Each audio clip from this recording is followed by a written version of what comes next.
ኦሪት ዘፍጥረት ምዕራፍ 1 የፍጥረት ታሪክ። በመጀመሪያ እግዚአብሔር ሰማይንና ምድርን ፈጠረ። ምድር ግን ባዶ ነበረች፣ አትታይምም ነበር፣ የተዘጋጀችም አልነበረችም። ጨለማም በውሃው ላይ ነበረ፣ የእግዚአብሔርም መንፈስ በውሃው ላይ ይሰፍፍ ነበር። እግዚአብሔርም ብርሃን ይሁን አለ፣ ብርሃንም ሆነ። እግዚአብሔርም ብርሃኑ መልካም እንደሆነ አየ።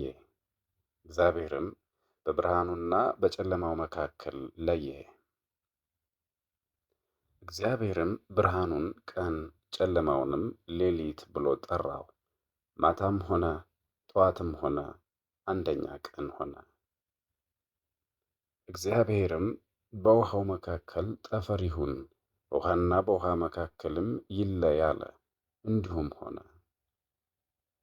እግዚአብሔርም ጠፈርን አደረገ፣ ከጠፈር በላይና ከጠፈር በታች ያሉትን ውኆች ለየ። እግዚአብሔር ያን ጠፈር ሰማይ ብሎ ጠራው። እግዚአብሔርም ያ መልካም እንደሆነ አየ። ማታም ሆነ ጠዋትም ሆነ ሁለተኛም ቀን ሆነ።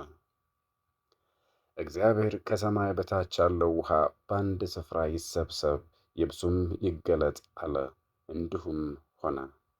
ከሰማይ በታች ያለው ውሃም በመጠራቀሚያው ተሰበሰበ፣ የብሱም ተገለጠ።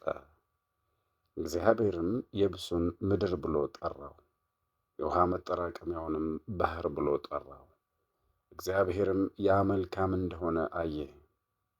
እግዚአብሔርም ምድር በየዘሩ በየወገኑና በየመልኩ ዘር የሚሰጥ ቡቃያን፣ በምድርም ላይ በየወገኑ ዘሩ በውስጡ የሚገኘውንና ፍሬ የሚያፈራውንም ዛፍ ታብቅል አለ። እንዲሁም ሆነ። ምድርም በየዘሩ በየወገኑና በየመልኩ የሚዘራ ቡቃያን፣ በምድር ላይ በየወገኑ ዘሩ በውስጡ የሚገኘውንና ፍሬ የሚያፈራውን ዛፍ አበቀለች። እግዚአብሔርም ያ መልካም እንደሆነ አየ። ማታም ሆነ ጠዋትም ሆነ ሦስተኛም ቀን ሆነ። እግዚአብሔርም አለ፣ በምድር ላይ ያበሩ ዘንድ በቀንና በሌሊትም ይለዩ ዘንድ ብርሃናት በሰማይ ጠፈር ይሁኑ፣ ለምልክቶች፣ ለዘመናት፣ ለዕለታት፣ ለዓመታትም ይሁኑ። በምድር ላይ ያበሩ ዘንድ በሰማይ ጠፈር ለማብራት ይሁኑ። እንዲሁም ሆነ። እግዚአብሔርም ሁለት ታላላቅ ብርሃናትን አደረገ። ትልቁ ብርሃን ቀንን እንዲመግብ፣ ትንሹ ብርሃንም ከከዋክብት ጋር ሌሊትን እንዲመግብ አደረገ። እግዚአብሔርም በምድር ላይ ያበሩ ዘንድ በሰማይ ጠፈር አኖራቸው፣ መዓልትና ሌሊትንም እንዲመግቡ፣ በመዓልትና በሌሊትም መካከል እንዲለዩ። እግዚአብሔርም ያ መልካም እንደሆነ አየ። ማታም ሆነ ጠዋትም ሆነ አራተኛም ቀን ሆነ። እግዚአብሔርም አለ፣ ውኃው የሕይወት እስትንፋስ ያላቸውን ተንቀሳቃሾችና በምድር ላይ ከሰማይ በታች የሚበሩ አዕዋፍን ታስገኝ። እንዲሁም ሆነ። እግዚአብሔርም ታላላቅ አንበሪዎችን፣ ውኃ ያስገኘውን ተንቀሳቃሽ ሕያው ፍጥረትን ሁሉ በየወገኑ የሚበሩ አዕዋፍንም ሁሉ በየወገናቸው ፈጠረ። እግዚአብሔርም ያ መልካም እንደሆነ አየ። እግዚአብሔርም እንዲህ ብሎ ባረካቸው፣ ብዙ ተባዙም፣ የባሕርንም ውኃ ሙሏት፣ ወፎችም በምድር ላይ ይብዙ። ማታም ሆነ ጠዋትም ሆነ አምስተኛም ቀን ሆነ። እግዚአብሔርም አለ፣ ምድር ሕያዋን ፍጥረታትን እንደ ወገኑ፣ እንስሳትንና ተንቀሳቃሾችን፣ የምድር አራዊትንም እንደየወገኑ ታውጣ። እንዲሁም ሆነ። እግዚአብሔርም የምድር አራዊትን እንደየወገኑ፣ እንስሳትንም እንደየወገኑ፣ በምድር የሚንቀሳቀሰውንም ሁሉ እንደየወገኑ አደረገ።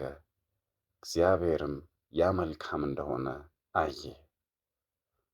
እግዚአብሔርም አለ፣ ሰውን በአርአያችንና በአምሳላችን እንፍጠር፣ የባሕር ዓሣዎችንና የምድር አራዊትን፣ የሰማይ ወፎችን፣ እንስሳትንና ምድርን ሁሉ፣ በምድርም ላይ የሚንቀሳቀሱትን ሁሉ ይግዛ። እግዚአብሔርም ሰውን በእግዚአብሔር አምሳል ፈጠረው፣ ወንድና ሴት አድርጎ ፈጠራቸው። እግዚአብሔርም ባረካቸው፣ እንዲህም አላቸው፣ ብዙ ተባዙ፣ ምድርንም ሙሉአት፣ ግዙአትም፣ የባሕርን ዓሣዎችንና የምድር አራዊትን፣ የሰማይ ወፎችንም፣ እንስሳትንም ሁሉ፣ በምድር ላይ የሚንቀሳቀሱትንም ሁሉ ግዙአቸው። እግዚአብሔርም አለ፣ እነሆ መብል ይሆናችሁ ዘንድ በየዘሩ የሚዘራውንና የሚበቅለውን፣ በምድር ሁሉ ላይ የምትዘሩትን የእህል ፍሬ ዘሩ በውስጡ ያለውን ቡቃያ በየፍሬውም የሚዘራውን ዛፍ ሁሉ ሰጠኋችሁ። ለምድር አራዊት ሁሉ፣ ለሰማይ ወፎች ሁሉ፣ ሕያው ነፍስ ላላቸው ለምድር ተንቀሳቃሾች ሁሉ፣ ሐመልማሉ ሁሉ መብል ይሁንላችሁ። እንዲሁም ሆነ። እግዚአብሔርም የፈጠረውን ሁሉ እጅግ መልካም እንደሆነ አየ። ማታም ሆነ ጠዋትም ሆነ ስድስተኛም ቀን